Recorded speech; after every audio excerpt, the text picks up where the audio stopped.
আওয়ামী লীগ সভানেত্রী শেখ হাসিনার মৃত্যুদণ্ড ঘোষণার পর দেশের রাজনৈতিক অঙ্গনে এখন সবচেয়ে আলোচিত বিষয় দলটির ভবিষ্যৎ নেতৃত্ব কারা দেবেন এবং দলটি কিভাবে টিকে থাকবে। আওয়ামী লীগ সমর্থকদের পাশাপাশি রাজনৈতিক বিশ্লেষক সুধী সমাজের মধ্যে জোর আলোচনা চলছে। এই রায় দলটির জন্য কি অর্থ বহন করছে এবং ভবিষ্যতে দলটি কোন পথে হাঁটবে। রাজনৈতিক বিশ্লেষকদের মতে শেখ হাসিনার মৃত্যুদণ্ড দেশের বিদ্যমান আইন মেনেই হয়েছে।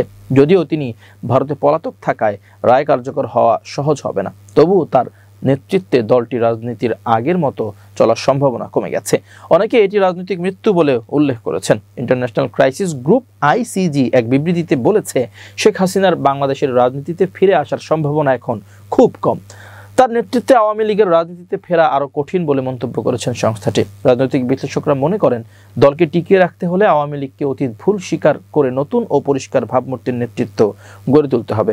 রিকনসিলিয়েশন বা রাজনৈতিক সমঝোতার মাধ্যমে দল পুনর্গঠন প্রক্রিয়া শুরু হতে পারে বলে মনে করছেন তারা।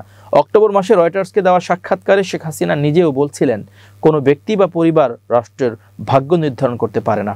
সাংবিধানিক শাসন ও স্থিতিশীলতাই প্রধান বিষয়। ভবিষ্যৎ নেতৃত্বে 3 নাম সবচেয়ে আলোচনায়। সূত্র জানায়, আওয়ামী লীগের ভবিষ্যৎ নেতৃত্বে আলোচনায় প্রথমেই আসছে সাবেক স্পিকার শিরীন শারমিন চৌধুরীর নাম। 24-এর 5 আগস্টের পর তাকে প্রকাশ্যে কোথাও দেখা না গেলেও তিনি সরকারের নজরদারির মধ্যে রয়েছেন বলে বিভিন্ন সময় গণমাধ্যমে খবর এসেছে।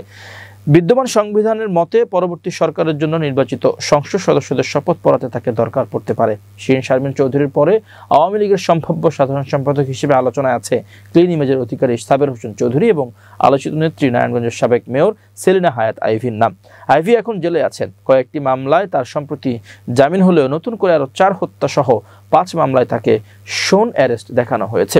অন্যদিকে সাবের হোসেন চৌধুরী গ্রেপ্তার হলেও পরে জামিন পেয়েছেন। যদিও তিনি রাজনীতিতে এখন নিষ্ক্রিয়, রাজনৈতিক কোনো অনুষ্ঠানে যাচ্ছেন না, কোথাও কোনো মন্তব্য করছেন না। তবে সম্প্রতি তার বাসায় ইউরোপীয় ইউনিয়নভুক্ত 3টি দেশের রাষ্ট্রদূতদের বৈঠক নিয়ে বেশ আলোচনা হয় রাজনৈতিক মহলে।